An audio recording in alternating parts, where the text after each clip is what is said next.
Friends, तो आज हम करेंगे class 8 science chapter number 17 stars and the solar system.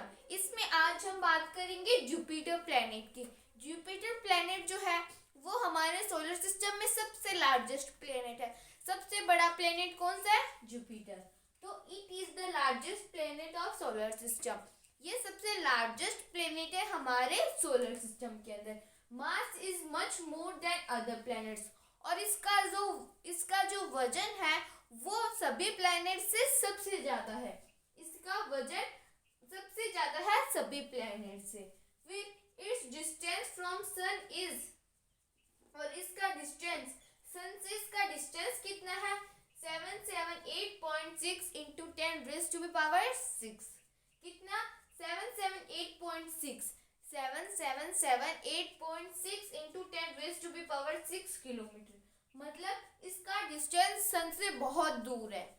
बहुत दूर है इसका डिस्टेंस हमारे सन से।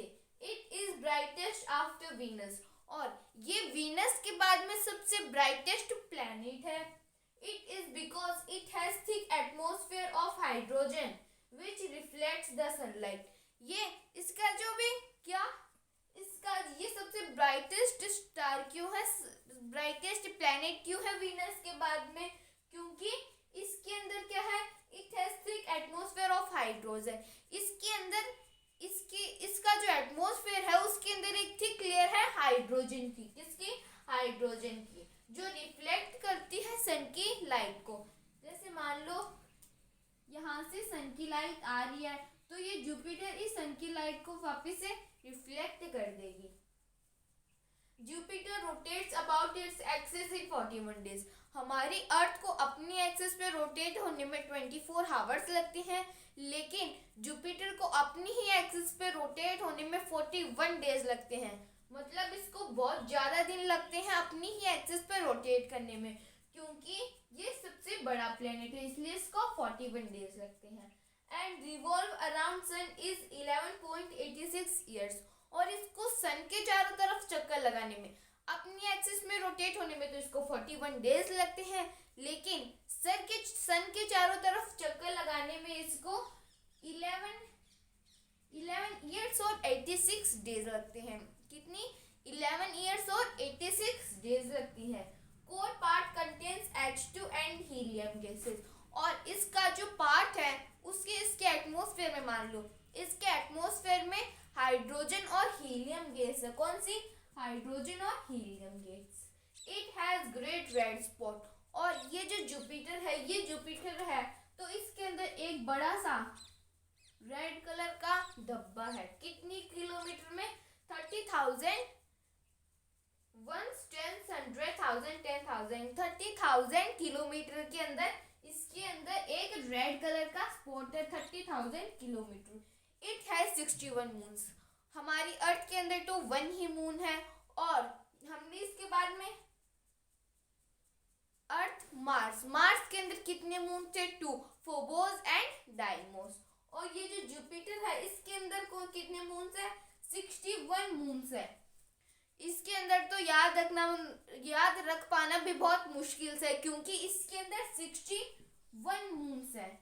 इट हैज फेंट रिंग अराउंड इट, और हमने तो सुना है कि सैटर्न के चारों तरफ भी रिंग है, लेकिन जुपिटर के चारों तरफ भी एक रिंग है, और वो है एकदम पतली सी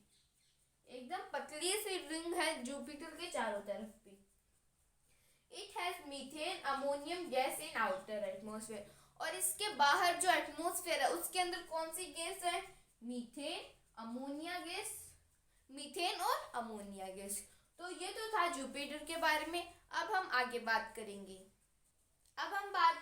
सैटर्न की। तो सैटर्न का डिस्टेंस सैटर्न के, ये सैटर्न है और ये सन है मान लो, तो सैटर्न के और सन के बीच में कितना डिस्टेंस है? तो 1433.5 into 10 raise to the power 6 kilometre. कितनी दूर है सैटर्न सन से? 1433.5 into 10 raise to the power 6 kilometre. और इसको रोटेशन वो अपनी ही एक्सिस पे रोटेट करने में कितने डेज लगता है? 44 डेज। वो अपनी अपनी ही एक्सिस पे रोटेट करता है 44 डेज के अंदर रिवॉल्यूशन। और उसको सन के चारों तरफ वन राउंड कंप्लीट करने में कितने डेज लगते हैं? 29.5 ईयर्स। 29 ईयर्स और 5 डेज। अब सराउंडेड बाय 3 फ्लैट रिंग्स। हम सभी पढ़ते हैं कि सैटर्न के आसपास रिंग्स होती है। वो कितनी रिंग्स होती है? 3 रिंग्स होती है सैटर्न के चारों तरफ, कंटेन्स रॉक्स। और वो जो रिंग्स होती है वो किससे बनी हुई रहती है? वो रॉक से बनी हुई रहती है। अब हमने इन सभी रिंग को, पहली वाली को ए नाम दे दिया, दूसरी वाली को बी नाम दे दिया और तीसरी वाली को सी नाम दे दिया। तो जो बी वाली रिंग है, जो बीच वाली रिंग है, वो सबसे ब्राइटेस्ट रिंग है। कौन सी? बी वाली। और जो सैटर्न है उसके कितने मून्स है? उसके 31 मून्स है। जुपिटर के 61 मून्स, सैटर्न के 31 moons. The largest moon is Triton. और जो भी सैटर्न है उसके अंदर एक सबसे लार्जेस्ट मून है जिसका नेम है टीटन। और वो हमारे पूरे सोलर सिस्टम के अंदर सबसे लार्जेस्ट मून है। Also largest moon in solar system. हमारे पूरे सोलर सिस्टम के अंदर ये सबसे लार्जेस्ट मून है। कौन सा? टीटन। तो हमें ये नाम याद रखना है सैटर्न का। क्या? टीटन। सैटर्न के मून का नाम है टीटन। और सैटर्न के 31 मून्स है। जो बी रिंग है वो सबसे ब्राइटेस्ट रिंग है और इसके 3 रिंग्स है वो रॉक से बनी हुई है।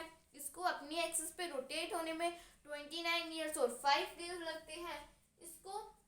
इसको सन के चारों तरफ रोटेट होने में, एक राउंड निकालने में 29.5 ईयर्स लगती हैं। अपनी ही जगह पर रोटेट होने में इसको 44 डेज लगते हैं। और इसका सन से डिस्टेंस है 1433.5 इंटू 10⁻6 किलोमीटर। तो ये तो था सैटर्न के बारे में। अब हम आगे बात करेंगे। अब हम बात करेंगे यूरेनस की। तो जो मैंने आपको सैटर्न के अंदर एक बात और नहीं बताई, जो सैटर्न है वो सेकंड लार्जेस्ट प्लेनेट है हमारे सोलर सिस्टम के अंदर। फर्स्ट जुपिटर, बाद में सैटर्न, बाद में यूरेनस। ये तीनों तो लाइन वाइज से है तो ये हमें याद भी हो जाएंगे। ये तीनों सबसे लार्जेस्ट प्लेनेट है सोलर सिस्टम के अंदर।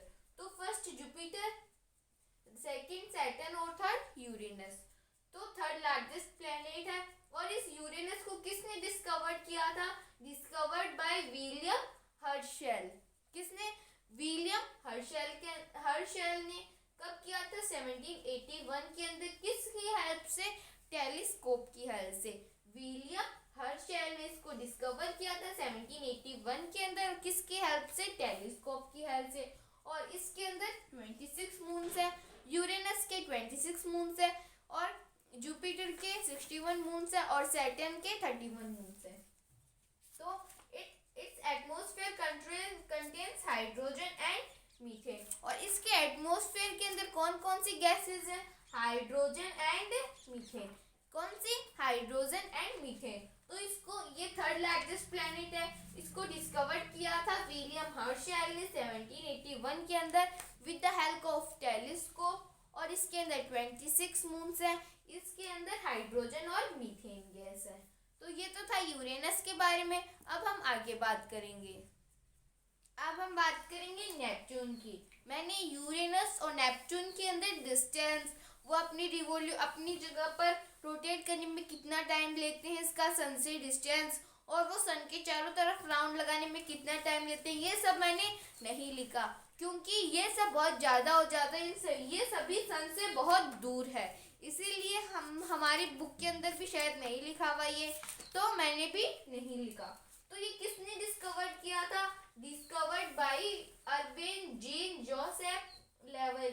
ये टू पीपल्स थे। ये एक तो था अर्बेन जीन और जोसेफ लेवरियर। इन्होंने, ये क्या थे? एक फ्रेंच एस्ट्रोनॉमर थे और इन्होंने 1846 के अंदर किसको? नेपच्यून को डिस्कवर किया था। और इसके जो नेपच्यून है इसके 31 मून्स है या फिर 13 सैटेलाइट्स, 31 नहीं 13, तो इसके 13 सैटेलाइट्स है या फिर 13 मून्स है। और ट्राइटन इज लार्जेस्ट। नेपच्यून के अंदर जो ट्राइटन सैटेलाइट है वो सबसे लार्जेस्ट है। अब है प्लूटो अब हमारा जो भी प्लेनेट है वो नहीं रहा, इसीलिए मैंने इसको रेड मार्कर से लिखा है। क्यों नहीं रहा? क्योंकि ये जो प्लूटो था वो सन से एक तो काफी दूर था, एक तो ये प्रॉब्लम थी, और एक ये मान लो नेपच्यून है, तो ये नेपच्यून अपनी एक्सिस पे ऐसे रोटेट कर रहा है, ऐसे नहीं, इसको ऐसे लिखते हैं, ये सन है और ये नेपच्यून है, तो ये नेपच्यून अपनी एक्सिस से रोटेट कर रहा है सन के चारों तरफ, और ये प्लूटो है, तो प्लूटो क्या करता है, इस नेपच्यून के ऐसे अंदर से इनकी सैटेलाइट को कट करता हुआ निकलता है, ऐसे इनके सैटेलाइट्स को, नेपच्यून की सैटेलाइट्स को ये कट करता हुआ निकलता है। इसी कारण हमारे एस्ट्रोनॉमर्स ने प्लूटो को हटा दिया। ये से सैटेलाइट्स को, नेपच्यून की सैटेलाइट्स को कट करता हुआ निकलता है, इसीलिए हमारे साइंटिस्ट लोगों ने इस प्लूटो को निकाल दिया। कब निकाला था इसको? जून 2006 के अंदर, जून 2006 के अंदर इसको निकाल दिया था। और ये सबसे छोटा प्लेनेट था हमारे सोलर सिस्टम के अंदर, और इसको सोलर सिस्टम में सन के चारों तरफ राउंड लगाने में भी बहुत ज़्यादा दिन लगते थे। और इसको डिस्कवर किया था 1930 के अंदर, किसके द्वारा? C.W. टॉमबर्ग के द्वारा। जिसके द्वारा? C.W. टॉमबर्ग के द्वारा। तो इसी के साथ हमारा class 8 science chapter number 17 complete होता है। हमने सभी प्लैनेट्स के बारे में पढ़ लिया, मरकरी, वीनस, अर्थ, मार्स, जुपिटर, सैटर्न, यूरेनस और नेपच्यून। प्लूटो को हमने हटा दिया, और हमने ये भी देख लिया किसको क्यों हटाया, कब हटाया, और इसको डिस्कवर किसने किया था। तो if you have any doubt, any query, then please ask me in the comments. Thank you so much.